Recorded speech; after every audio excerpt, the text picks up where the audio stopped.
Shalom Bapak Ibu dan Saudara-saudari yang kekasih di dalam Tuhan Yesus Kristus. Kita bersyukur lagi kepada Tuhan karena Tuhan begitu baik dan Ia terus menopang kita sampai saat ini. Bapak Ibu, mari kita merenungkan firman Tuhan pada pagi hari ini, karena firman Tuhan adalah pelita bagi jalan hidup kita dan makanan rohani kita. Mari kita memohon pertolongan Tuhan di dalam doa.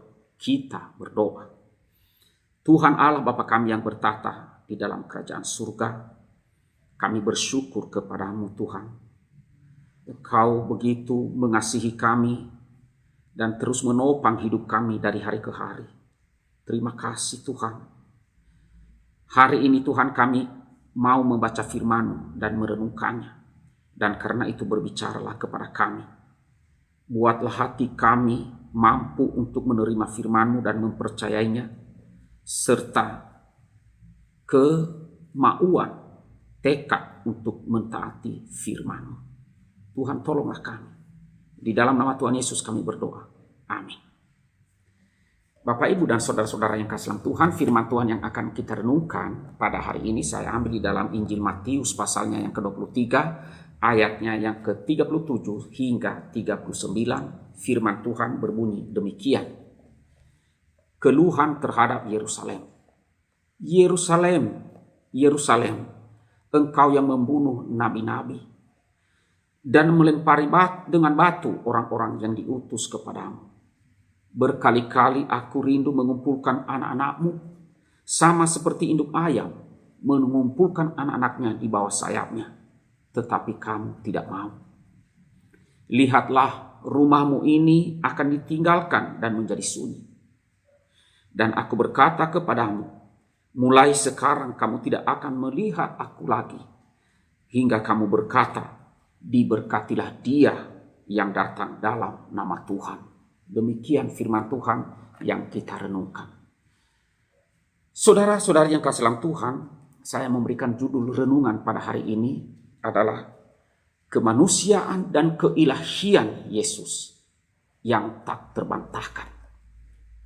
Saudara, hal yang paling sulit dan terbesar di dalam kehidupan manusia terhadap diri Yesus bukan menyangkal akan keberadaannya yang historis, tetapi saudara, mengakuinya bahwa dia adalah Allah. Itu adalah hal yang sangat sulit bagi manusia.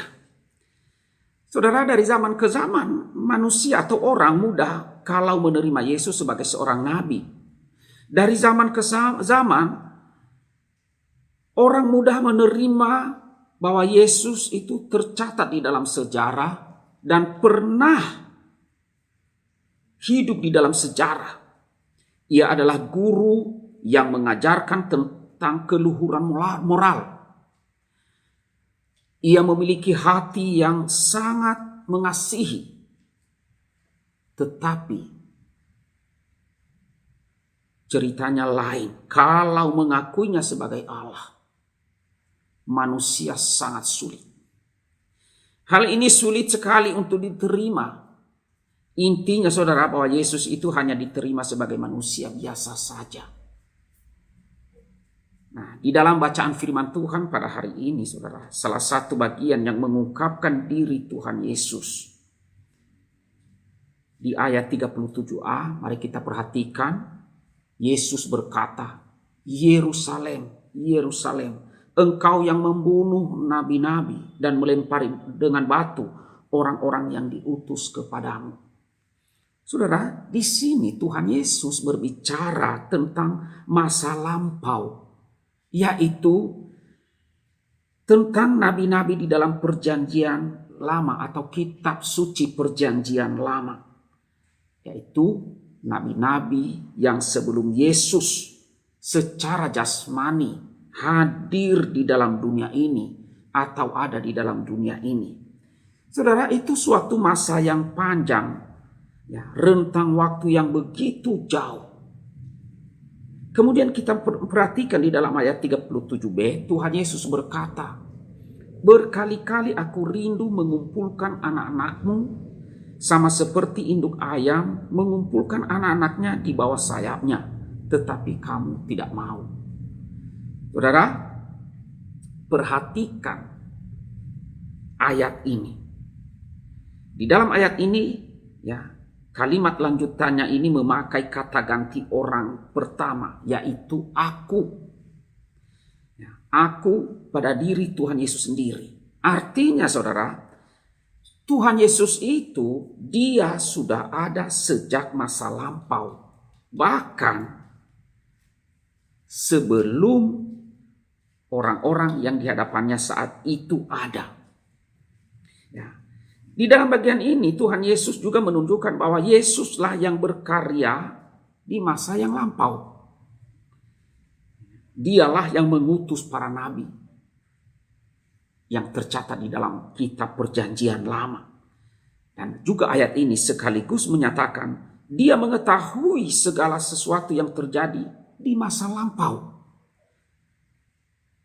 Nah, inilah salah satu bagian yang membuktikan bahwa Yesus itu adalah Tuhan. Yesus itu adalah Allah. Tepat seperti yang dikatakan oleh Rasul Paulus ketika ia berbicara di jemaat atau menulis surat pada jemaat di Kolose 1 ayat 17.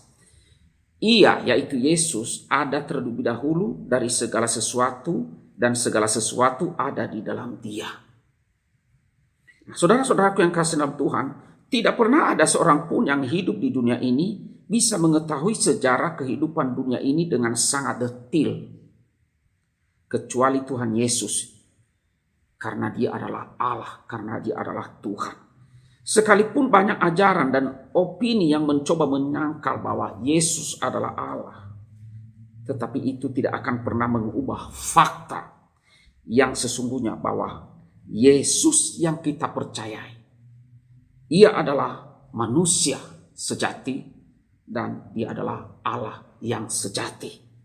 Karena itu saudara, dari kenyataan ini, sadarlah sebagai orang-orang yang telah percaya, marilah kita mensyukuri karena kita bisa percaya kepadanya. Itu bukan pekerjaan kita, bukan karena kehebatan kita, tetapi karya Roh Kudus bagi setiap kita yang percaya kepada Yesus Kristus sebagai Tuhan dan Juru Selamat kita. Semuanya itu diberikan kepada kita, dianugerahkan oleh Allah itu sendiri, oleh Yesus itu sendiri. Nah, sebagai orang-orang yang percaya kepadanya, marilah kita mempercayakan hidup kepadanya. Kemanusiaan dan keilahian Tuhan Yesus tidak bisa dibantah, tidak bisa dipungkiri. Karena itu saudara, percayakanlah hidupmu sepenuhnya ke dalam tangan kuasanya. Amin. Mari kita berdoa. Tuhan Allah Bapa kami yang bertata dalam kerajaan surga, ya Tuhan kami bersyukur kepadamu. Engkau memberikan firman-Mu kepada kami. Dan hari ini kami boleh belajar kembali untuk melihat, untuk mengajarkan kami bahwa Yesus, anak yang Engkau kasih satu-satunya itu, yang datang ke dalam dunia, Dia adalah Allah. Allah itu sendiri yang menjelma menjadi manusia. Walaupun banyak manusia di muka bumi ini tidak menerima Yesus sebagai Tuhan, tetapi kami bersyukur kepadamu ya Tuhan, kalau Engkau membuat hati kami boleh percaya kepada Tuhan Yesus. Terima kasih Tuhan, karena semua itu adalah karya Roh Kudus untuk meyakinkan kami dan untuk menerima bahwa Yesus adalah Tuhan. Kami bersyukur semua itu adalah anugerah-Mu. Dan tolonglah kami ya Tuhan untuk mempercayakan seluruh hidup kami kepada Tuhan Yesus Kristus itu. Terima kasih.